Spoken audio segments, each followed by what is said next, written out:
Punta Fría fue creado por el mismo hombre que dio origen a todo lo que existe en Piriápolis, Don Francisco Piria, un italiano emprendedor de esos que para quienes nada es imposible. Construyó una ciudad de la nada, castillos, mansiones, plazas, fuentes, hoteles, el argentino entre otros, puerto, una costanera larguísima y hasta un circuito a instancias de un periodista local. Sin embargo, la historia que trataremos aquí ocurrió muchos años luego de la partida de Piria de este mundo, y buscó darle entonces una segunda juventud a Piriápolis, adaptando al cansino balneario a los tiempos que corrían. Esta historia trata sobre la poco conocida vida de un circuito que por algún momento logró colocar al Uruguay en el mapa mundial del gran circo de la Fórmula 1. Eran los años 40.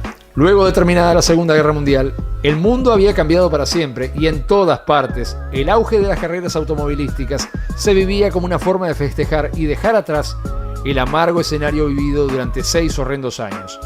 Sin embargo, el panorama local, Uruguay no podía ser parte de todo ello, porque no había carreras en Uruguay. Y esto se daba por la sencilla razón de que no existía ningún escenario como para poder correr Fórmula 1 aquí.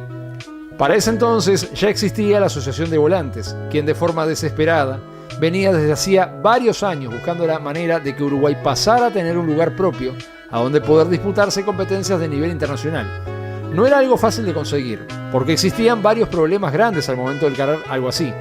En aquellos años, el diario El Plata insistía hasta el hartazgo en una campaña contra el que era considerado un deporte siniestro. Las carreras eran mal vistas por ser considerado un deporte peligroso y de mal gusto. Por lo tanto, la pregunta era, ¿dónde poder correr sin generar un riesgo para el público y también encontrar un lugar geográfico adecuado a donde poder construir una pista de carreras? Luego de mucho buscar, el lugar apareció, pero fue el lugar menos pensado para instalar un circuito de carreras.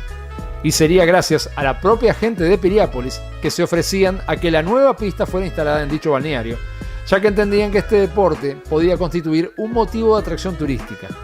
Piriápolis era un balneario que había ido perdiendo terreno contra otros lugares más importantes, como en el caso de Punta del Este, que si bien fue comenzada a explotar a nivel turístico de forma bastante posterior a Piriápolis, logró arrasar con la plaza local de turismo, quitándole gran parte de la importancia a Piriápolis, ya que el público argentino, que era quien más frecuentaba los veranos en Piriápolis, cambió su destino por Punta del Este a partir de la década del 30. El lugar pensado para ubicar la futura pista era un área ubicado en las bases de la ladera este del Cerro San Antonio, donde antes había operado el campo de golf de Piriápolis, y justamente una de las razones de peso para poder elegir este lugar para pista fue porque se argumentaba que desde los cerros se podría seguir un hermoso espectáculo sin ningún tipo de peligro para los asistentes. Con este argumento lograría Roberto Fontaina, de su amigo personal el entonces ministro Alberto Domingo Cámpora, la aprobación para la instalación de una pista y también el apoyo de la Comisión Nacional de Turismo. Aprobada la instalación del circuito, llega así a destino un anhelado sueño con el que habían soñado hombres como José Serra, Mario Artagabeitía, Alejandro Sansón, Dr. Luis Chiflet, Luis Alberto Fraga, Alfredo Núñez y de quien oficiaría como nexo en las distintas gestiones, Luis Alberto Lavata. Al momento de comenzar los trabajos, la gente enloqueció de tal forma que muchas fueron las manos disponibles para querer participar de los trabajos de construcción de la pista, tanto los citados hombres como muchos entusiastas más del deporte de alta cilindrada.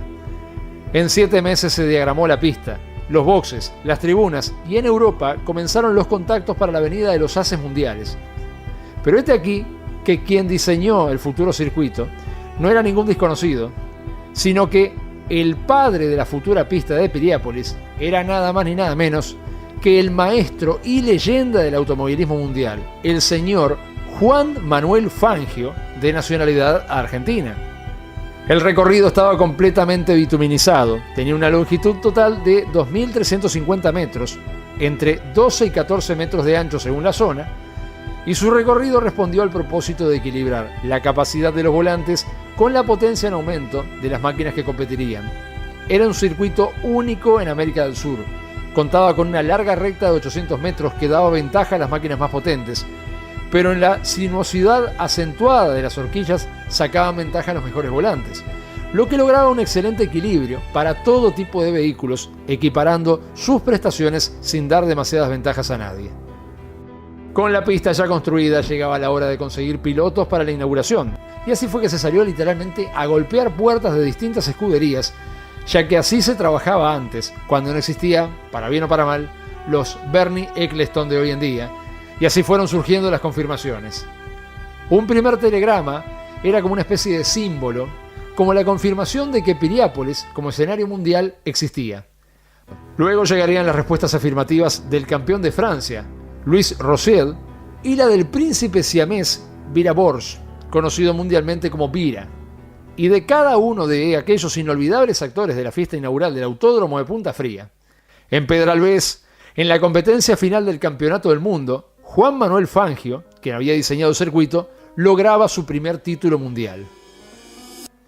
En medio de la euforia que motivaba la conquista, esa misma noche en el Hotel Ritz de Barcelona, empresarios de todas partes manejaban números tentadores para actuar en sus países. Entre ellos, un portavoz uruguayo recibía esta respuesta del maestro Fangio: hermano, contá conmigo, voy a correr en Piriápolis con una única condición, la felicidad de ver a mis amigos. Horas después, en el Peña Ritz, la institución organizadora del Gran Premio de España, eran exhibidas a todas las escuderías y volantes del mundo, en un modesto pero muy simpático vino de honor, las fotos del escenario de Piriápolis, donde el campeón mundial se mediría nuevamente con sus rivales de entonces: Scardi, Villoresi, Froiland, González, Farina, Bonetto, Fagioli, etc. Así se logró la llegada a Uruguay de pilotos y equipos de Fórmula 1 y Fórmula 2 internacionales, y donde por sobre los pilotos europeos resaltaron las presencias de los argentinos Juan Manuel Fangio, obviamente, y José Froilán González. El Autódromo de Punta Fría en Uruguay estaba listo para empezar a hacer rugir los motores. El gran día llegó y el Autódromo de Punta Fría sería inaugurado el 23 de marzo del año 1952 para correr en el Gran Premio de Comisión Nacional de Turismo, el que consistía en 65 vueltas sobre un recorrido de 152 kilómetros y 599 metros.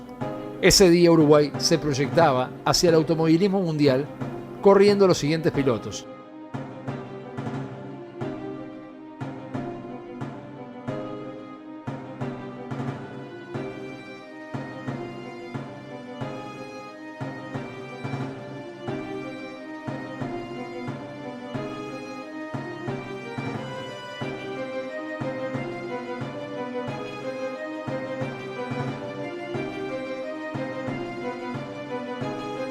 en la misma participaron prácticamente los mismos pilotos que participaron en las competencias brasileñas y argentinas.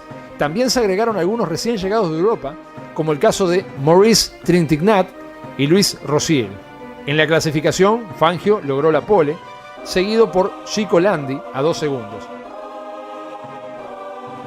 Fangio, ya en la carrera, no tuvo ningún inconveniente para salir campeón, salvando únicamente el acoso que sufrió por parte del brasilero Landi, pero en la segunda mitad Fangio logró distanciarse hasta alcanzar una diferencia de nada menos de 45 segundos sobre el mismo. La primera carrera se corrió bajo una lluvia torrencial, pero Fangio obtuvo la victoria sobre su compatriota José Froilán González, corriendo ambos las Ferraris de 2 litros de ACA, equipadas con compresor. El segundo domingo, a diferencia del primero, el sol era radiante.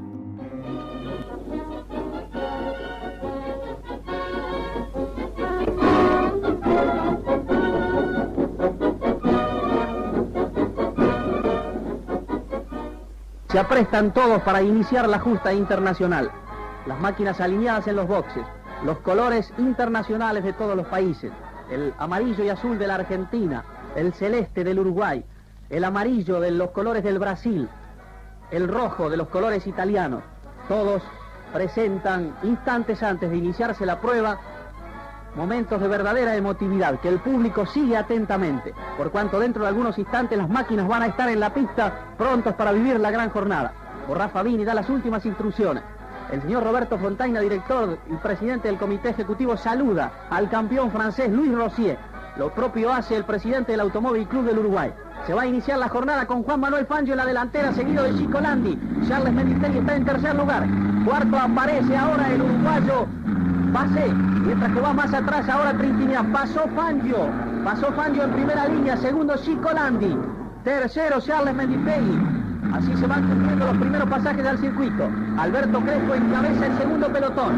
Maravilloso el espectáculo que se ofrece en Piriápolis. Van pasando las máquinas cumpliendo la primera vuelta. Lo hace ahora el volante argentino Mendistegui, seguido de Manzoni y Simón. Más atrás el Príncipe Vira. En la línea inmediata Trintinian. Van entrando los competidores cumpliendo la primera vuelta con Fangio en la delantera. Más atrás el uruguayo Cantoni. Gran expectativa en Piriápolis, donde el público sigue atentamente todos los pasajes de los competidores en la primera vuelta. Muy velozmente va a entrar en una de las curvas el francés Manzón, mientras que le sigue el volante brasileño Márquez, seguido a muy pocos metros del competidor francés Rossier. Las máquinas entran ajustadamente en el mixto. Allá va el volante italiano Pagani, más atrás Fangio con la máquina número 2, que entra muy pegadito a la cuerda. Aparece ahora la Ferrari 4500, una de las últimas expresiones de la técnica italiana. Mientras que Landi está corriendo esta misma máquina, pintada con los colores amarillos del automovilismo brasileño. Márquez va delante del volante francés Louis Rossier. Más atrás va Simón. Mientras que en las posiciones inmediatas aparece Laponte. Fangio sigue punteando. La radio hace llegar a todo el mundo las impresiones de lo que acontece en Piriápolis.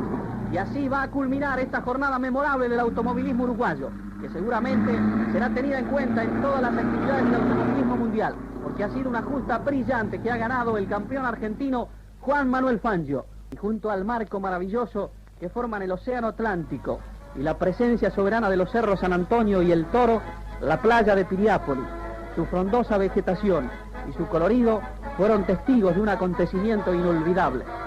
El Uruguay ha dado así la primera justa internacional del deporte automotor. Mientras que a la noche, a modo de celebración, en el Gran Hotel Argentino, según la gente de la época, decían que aquello parecía exactamente la réplica del Hotel Casino de Monte Carlo. Estas dos primeras competencias de Fórmula 1 fueron considerados grandes premios, pero no puntuables para el campeonato mundial. El circuito fue una de las atracciones más importantes de las primeras décadas del balneario después de la muerte de don Francisco Piria. Al correr del día, las emociones crecen en la hermosa Piriápolis. Una de las pistas más perfectas de América ha hecho célebres sus encuentros automovilísticos.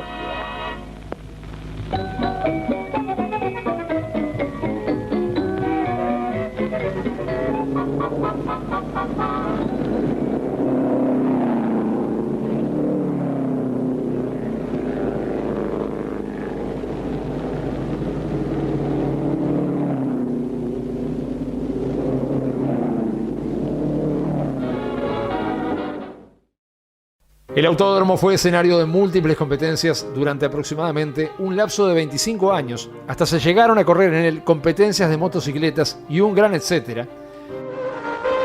Piriápolis en acción. Como un grito en moderno acorde, el rugido de motores resuena en el amplio paisaje. Este balneario, cuyo pulso vibra al tono actual, ha delineado entre valles y laderas una segura pista para carreras de motos y autos. Emocionantes luchas se entablan a lo largo de su recorrido, siempre ante un público numeroso que asiste con entusiasmo a estos encuentros de inquietante destreza mecánica.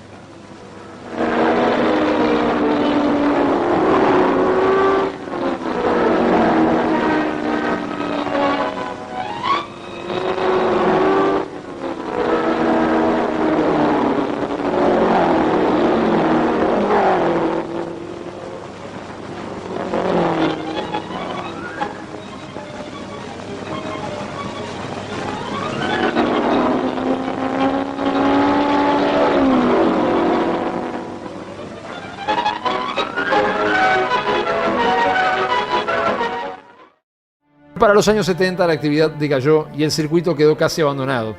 A partir de ahí la actividad del mismo continuó, pero de forma muy esporádica, pasando grandes periodos de inactividad.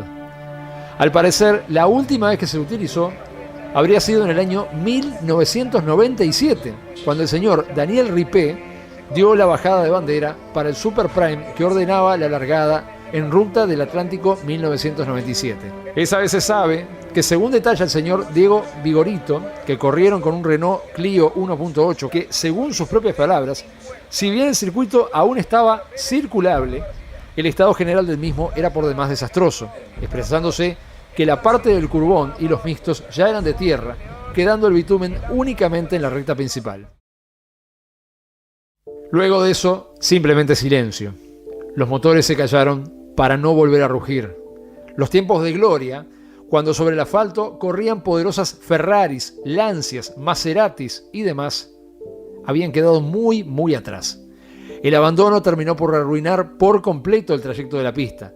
Todo se llenó de árboles, y si bien hasta bastante entrado el nuevo milenio aún era posible identificar la totalidad del circuito al subir a la ladera del Cerro San Antonio, hoy en día la vegetación es tanta que es casi imposible distinguir a la vieja pista, salvo que se sepa exactamente dónde está ubicada o se la recorra a pie, lo cual no es fácil ya que el terreno es privado hoy en día. Con el correr de los años existieron además varios proyectos para reflotarlo, pero siempre se expresan razones económicas que impiden que esto ocurra. Principalmente se habla de que por su cercanía al Cerro San Antonio, la gente justamente miraría las carreras desde ahí y no pagaría la entrada. Sin embargo, este es el menor de los problemas de la pista. En sus orígenes la pista se adaptó a los requisitos de la Fórmula 1 de aquellos años, pero con el paso del tiempo las cosas cambiaron y evolucionaron demasiado. Y hoy en día no es fácil encontrarle a esta pista espectacular una solución autosustentable, es decir, que para realizar la gigantesca inversión que habría que hacer para volverla a la vida, se necesitaría que el proyecto fuera económicamente rentable y para eso tendría que funcionar de manera permanente, aunque como ya dijimos, por su naturaleza, la pista está totalmente desfasada de la realidad de las competencias de hoy en día. Su longitud no permite que algunas de las actuales categorías sudamericanas corran. Darle otro destino, como ser motociclismo o karting, difícilmente logre hacer de él un proyecto autosustentable, por lo que la solución debería ser que se adaptara de alguna forma para servir a distintas disciplinas y de esa forma permitiera obtener ingresos genuinos que justificaran la inversión y el sustento necesario para proyectarse a largo plazo en el mediano tiempo. Aún así, hay otro factor que hace peligrar su existencia, y es que los terrenos donde está ubicado son de altísimo valor inmobiliario. Hace unos años la empresa Yeli, Sociedad Anónima, ofrecía a la venta un total de 52 hectáreas para construir viviendas, entre las que se encontraban las 25 hectáreas que ocupaba el autódromo de Piriápolis, expresándose justamente que este precio se sumaba a otros terrenos de 7.000 metros cuadrados ubicados a menos de una cuadra de la playa del balneario. Existieron también algunas ideas de políticos de reflotarlo para volver a incluir a Piriápolis en el calendario local de las competencias del motor, pero todo quedó en la nada.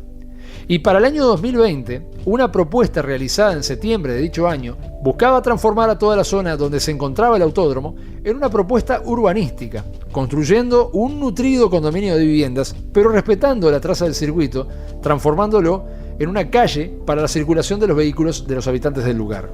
La premisa fundamental del emprendimiento era justamente mantener el circuito tal cual sus características y adaptar un parcelamiento con la superficie media de 500 metros cuadrados en concordancia con el entorno urbano inmediato y parcelas diferenciales para la construcción de departamentos aterrazados. En otras palabras, el panorama no parece para nada alentador para el viejo circuito. Pero sea cual sea su futuro, nada evita pensar que aquí corrieron grandes como Juan Manuel Fangio. Y a pesar de que la vida de la pista no fue demasiado longeva, que marcó historia, nadie puede discutirlo ni restarle mérito.